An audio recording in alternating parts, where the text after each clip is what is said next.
కల్వకుంట్ల కుటుంబంలో కలహాలున్నాయని, ఆ కలహాల కారణంగానే కేసీఆర్ కవితను దూరం పెట్టారని, ఇప్పుడు కవిత కొత్త కుంపటి పెట్టుకోబోతుంది అంటూ నిన్న మొన్నటి వరకు పెద్ద ఎత్తున ప్రచారం జరిగినటువంటి నేపథ్యంలో ఆ ప్రచారానికి తెరదింపుతూ ఈరోజు కల్వకుంట్ల కవిత గారు కేసీఆర్ గారిని కలవడం జరిగింది. ఆయనతో భేటీ అవ్వడం జరిగింది. ఆయన ఈరోజు కాళేశ్వరం విచారణ కమిషన్ ముందు హాజరవుతున్నటువంటి నేపథ్యంలో కవిత కేసీఆర్ గారిని కలవడం సర్వత్రా చర్చనీయాంశంగా మారినటువంటి నేపథ్యంలో అసలు వారిద్దరి కలయిక కారణం ఏంటి, ఏ అంశాలను చర్చించుండొచ్చు అనేది మనం పూర్తి స్థాయిలో విశ్లేషణ చేసుకుందాం. ప్రస్తుతం మనతో పాటు ఉన్నారు ప్రముఖ రాజకీయ విశ్లేషకులు, ప్రముఖ సీనియర్ జర్నలిస్ట్ దుర్గా వడ్లమాని గారు. వారితో మాట్లాడదాం. దుర్గా, నమస్తే అండి. నమస్తే అండి. కల్వకుంట్ల కుటుంబంలో కలహాలు ఉన్నాయి. ఆ కలహాల కారణంగానే కేసీఆర్ కవితను దూరం పెట్టారని, దానివల్ల కవిత వేరు కుంపట పెట్టుకుంది అనేటువంటి వార్తలు నిన్న మొన్నటి వరకు సోషల్ మీడియాలో చక్కర్లు కొట్టాయి. వాటన్నిటికీ తెరదింపుతూ ఇప్పుడు కల్వకుంట్ల కవిత గారు కేసీఆర్ గారిని కలవడం జరిగింది. ఈరోజు ఆయన కాళేశ్వరం విచారణ కమిషన్ ముందు ఈరోజు హాజరయ్యేందుకు వెళ్ళారు. ఆ హాజరయ్యేందుకు వెళ్ళేటువంటి సమయంలో కవిత కేసీఆర్ గారిని కలిసి ఆయనతో భేటీ అయ్యి కొన్ని అంశాల మీద చర్చించారన్నట్లుగా కొన్ని వార్తలు వస్తున్నాయి. ఏ అంశాల మీద చర్చించారు, నిజంగా అసలు కల్వకుంట్ల కుటుంబంలో కలహాలు ఉన్నాయా లేవా, నిజంగా కేసీఆర్ కనుక కవితను దూరం పెట్టుంటే ఈరోజు మళ్ళీ కవిత కేసీఆర్ గారిని కలవడానికి కారణం ఏంటి అంటే ఏం చెప్తారు? అంటే అసలు ఇంతకుముందే కలుస్తారనుకున్నారు, లేఖ రాశాక ఆవిడ. మనకు తెలిసి లేఖ రాసింది ఆవిడ తండ్రికి. ఆ లేఖ లీక్ అవడం తర్వాత జరిగిన పరిణామాలు మనం చూసాం. తర్వాత కేసీఆర్ గారికి ఎప్పుడైతే కాళేశ్వరం ప్రాజెక్ట్ మీద నోటీసులు వచ్చాయో కేటీఆర్ ఒక ట్వీట్ చేయడం, దాని మీద ఆవిడ వెంటనే నువ్వు ఒక ట్వీట్ చేసి వదిలేస్తావా, దీని మీద ఇంతకంటే స్పందించవా అన్నట్టు కవిత మాట్లాడారు. దాని మీద ఆవిడ ధర్నా చేయడం కూడా జరిగింది మనకు తెలుసు. ఈ ధర్నా అంతా అయ్యాక బీజేపీలో విలీనం చేసేస్తానని నాకు చెప్పారు కేసీఆర్, ఇది బీఆర్ఎస్ పార్టీని అని. దాని మీద హరీష్ రావు ఒక వివరణ ఇచ్చారు.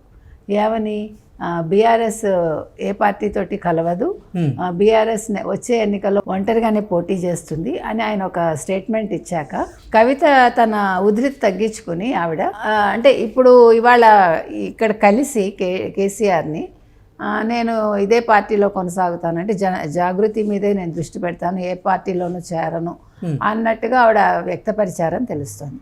రెండోది, తండ్రితోటి మొత్తం ఆ ఇష్యూ మీద మాట్లాడదాం అనుకుంటే ఆయన ఏమీ స్పందించకుండా, అంటే ఆయన అన్ని విన్నారు, ఆయన అభిప్రాయం ఏమీ చెప్పలేదు అని మనకు తెలుస్తుంది.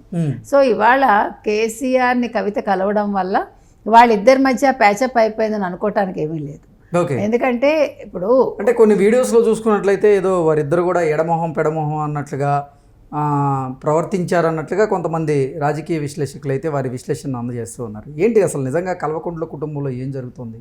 ఒకవైపు చూసుకున్నట్లయితే విచారణ కమిషన్ ముందు హాజరవుతూ ఉన్నారు కేసీఆర్ గారు, మరోవైపు చూసుకున్నట్లయితే బీఆర్ఎస్ పార్టీలో ఈ కోవట్ల గోల ఎక్కువైందంటూ కవిత గారు ఆరోపణలు చేస్తున్నారు. అసలు ఏంటి? ఇప్పుడు దెయ్యాలు ఉన్నాయి ఆయన చుట్టూ అని అన్నారు. దెయ్యం అంటే బహుశా కేటీఆర్ కావచ్చు అంటే ఆవిడ మాటల్లో, ఎందుకంటే కేటీఆర్ మీద ఆవిడ యుద్ధం ప్రకటిస్తోంది. ఎందుకని మనకు తెలుసు, నెక్స్ట్ వారసుడిగా ఆయన ప్రకటిస్తారు కేసీఆర్ అని అందరికీ తెలుసు. సో ఎప్పుడైతే మద్యం కుంభకోణంలో ఇవిడ ఇరుక్కుని బయటకు వచ్చారో బెయిల్ మీద, ఇప్పుడు కవితకేంటి, తన ఉనికి కావాలి. అంటే తను ఈ కేసుల్లో ఇరుక్కున్న దగ్గర నుంచి ఆవిడ కొంచెం అవమాన భారంలో ఉన్నారు ఆవిడ. అంటే ఎవరు ఆవిడని పట్టించుకోకపోతే ఇవన్నీ జరిగాక ఆవిడకి ఏంటంటే ఒక గుర్తింపు కావాలి. సో ఏంటి, అన్నగారికి ఏంటి నేను కాదా అనేది ఆవిడ ఉద్దేశం ఒకటి.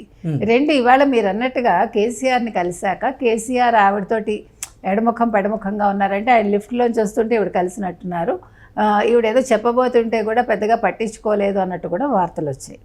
సో ఏది ఏమైనా వాళ్ళ తండ్రి కూతుళ్ళు మరి కలుస్తారా తర్వాత.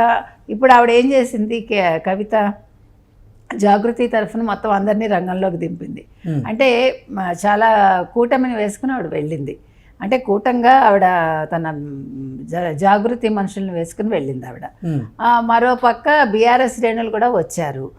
మరో పక్క ఇంకెవరు కూడా, అంటే ఇవాళ మన కేటీఆర్ అయితే లేడు, అక్కడ కనిపించలేదు.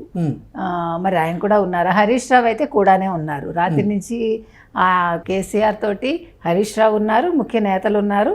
ఇవాళ కాళేశ్వరం కమిషన్ ముందు ఏం మాట్లాడాలి మొత్తం ఆ వివరాలంతా అవి రెడీ చేసుకుని ఆయనతో చర్చించారని తెలుస్తోంది మనకి. కవిత కూడా ఆయనతోటి ఇప్పుడు ఉండాలి అని అనుకున్నారు కాబట్టి మళ్ళా కవిత కలవాలని అనుకోవడం అయితే జరుగుతోంది. ఎవరిని? కేసీఆర్ని. మళ్ళా కలిసి మాట్లాడాలి అని ఆవిడ అనుకుంటున్నారు.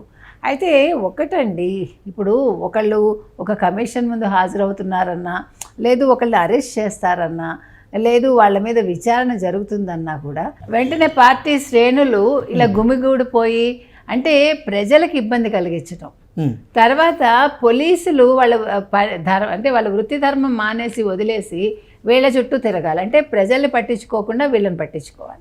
ఇక్కడ ఏదైనా తేడాలు వచ్చాయనుకోండి, వాళ్ళు ఆన్సర్ ఇవ్వాలి, మళ్ళీ ప్రభుత్వం మీద పడతారు.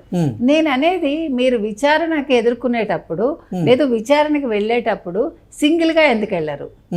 ఈయననే కాదు ఎవరైనా సరే, ఎందుకు మీరందరూ కూడా పబ్లిక్ని ఇంత ఇబ్బంది పెడతారు? మిమ్మల్ని ప్రజలు ఎన్నుకున్నది వాళ్ళని ఇబ్బంది పెట్టడానికి కాదు. మీరు తప్పు చేసి ప్రజల్ని ఎందుకండి ఇబ్బంది పెడతారు? ఇవాళ ఎంత ట్రాఫిక్ జామ్ అండి. Exactly madam. ఇంకొకటి, అసలు ఈరోజు కేసీఆర్ని కవిత కలిసినటువంటి నేపథ్యంలో కేసీఆర్ గారే కవితని కలవమని కాల్ చేయించారా, లేదంటే కవిత గారే వెళ్ళి కేసీఆర్ని కలిసారా అంటే ఏం చెప్తారు? మనకి తెలిసి కవిత వెళ్ళారండి, తండ్రికి మద్దతు ప్రకటిస్తూ జాగృతి వాళ్ళని రమ్మని. అంటే ఈ వంకన ఆయన కలిసి ప్యాచప్ చేసుకుందామని ఆవిడ ఉద్దేశం కావచ్చు, మనకు తెలియదు. ఎందుకంటే ఇన్ని రోజులు లేనిది భర్తతోటి కలిసి వాళ్ళే వెళ్ళారు ఆవిడ, మీరు గమనిస్తే కనుకైతే. సో అంటే కేసీఆర్ మరి కూతురు కాబట్టి ఆయన ఫ్రీగా మాట్లాడతారా, లేదు రాజకీయాల్లో కూతురు లేదు కొడుకు లేదు అన్నీ ఒకటే, అంటే నా మీద నెగిటివ్గా మాట్లాడారు కాబట్టి అని కూతుర్ని కొంచెం దూరం పెడతారా, ఇవన్నీ మనం ముందు ముందు తెలుస్తాయి మనకి. ముందు అసలు ఇవాళ కాళేశ్వరం విచారణలో ఆయన ఏం మాట్లాడి ఉంటారు అది కూడా తెలియాలి కదా మనకు. కాసేపు ఉన్నాక అవన్నీ బయటకు వస్తాయి మనకి. నిన్న హరీష్ రావు అయితే నేను దేవుడి మీద ప్రమాణం చేస్తున్నాను, నేను అన్ని నిజాలే మాట్లాడతాను అంటూ ఆయన అన్నీ చెప్పుకొచ్చాడు నేను. సో ఇవాళ మరి కేసీఆర్ మానసపుత్రిక కాబట్టి కాళేశ్వరం అనేది, మరి కాళేశ్వరం గురించి ఆయన అవును ఇది నేనే అన్ని అంటే కర్త కర్మ క్రియ నేనే, డిజైన్ చేసింది నేనే, డిజైన్లో మార్పులు చేసింది నేనే, దాని పెట్టుబడి అంతా పెరిగేలాగా చేసింది నేనే అని ఒప్పుకుంటారా? దాని మీద ఆయన ఎలా స్పందిస్తారు? ఓకే చిన్న బీట్ తీసింది ఏంటి ఇప్పుడు అని అన్నారు మొత్తం అందరూ బీఆర్ఎస్ వాళ్ళు. ఇప్పుడు మీరు ఒక ఇల్లు కట్టుకున్నారండి, మరి ఇంట్లో బీట్ వస్తే మీరు ఊరుకుంటారా? ఇప్పుడు అంత పెద్ద సెక్రటేరియట్ కట్టారు, సెక్రటేరియట్లో తేడా వస్తే ఊరుకుంటారా? ఇది లక్షల కోట్లు కదా. మరి అలాంటిది ఇది ప్రజలకు సంబంధించిన సొమ్ము అయినప్పుడు మీరు అంత క్యాజువల్గా ఎలా మాట్లాడతారు? తప్పు కదండి అది. ఇప్పుడు ఇన్ని ప్రాజెక్ట్స్ కట్టారు, మీకు మూసీ ప్రాజెక్ట్ ఆయన ఎవరు మన మోక్షగుండం విశ్వేశ్వరయ్య గారు కట్టించారు, ఎంత చక్కగా కట్టారు. అది ఇంతవరకు చెక్కు చెదరలేదు, లెక్క కూడా చాలా పక్కాగా ఉంది. అందులో ₹1 మిగిల్చారు తప్ప ఎవరు ఎక్కువ అయ్యేలాగా చూడలేదు. అలాగే సార్ ఆర్థర్ కాటన్ కట్టించింది. ఏది ఏమైనా నిజాయితీగా పనులు చేయండి. అందులో మీరు నీటిపారుదల మీద చాలా దృష్టి పెడుతున్నారు. ఇలాగే అంటే రైతుల కోసం ఆలోచించినప్పుడు మరి ప్రజల సొమ్ము గురించి కూడా వీళ్ళు ఆలోచించాలి కదా. ఈ కమిషన్ల ముందు హాజరయ్యేటప్పుడు మీరు ఇండివిజువల్గా వెళ్ళి హాజరవ్వండి, ప్రజల్ని ఇబ్బంది పెట్టకండి, మీరు నిజాయితీగా వ్యవహరించడానికి ప్రయత్నించండి. ఎవరికైనా అదే చెప్తారు, ఏ పొలిటీషియన్ అయినా సరే. ఇప్పుడు కేసీఆర్ ఇవాళ వెళ్తాను అనడం అనేది ఇది ఒక పొలిటికల్ మైలేజ్ కోసం కూడానా అనేది కూడా ఆలోచించాలి. అంటే కమిషన్ ముందు అసలు కేసీఆర్ హాజరవుతారా లేదా అని ఒక సందేహం ఉండింది, కానీ ఇవాళ ఆయన హాజరయ్యారు కాబట్టి ఇది ఒక పొలిటికల్ మైలేజ్ కోసమా? అంటే నేనేం భయపడలేదు, నేను వెళ్ళాను, నేను తప్పు చేయలేదు అని చెప్పుకోవటానికి, మళ్ళీ బీఆర్ఎస్కి కొత్త వైభవం తెచ్చుకోవటానికి ఇది ఉపయోగపడుతుందా అనేది మనం చూడాలి. ఓకే అండి, థ్యాంక్ యూ సో మచ్.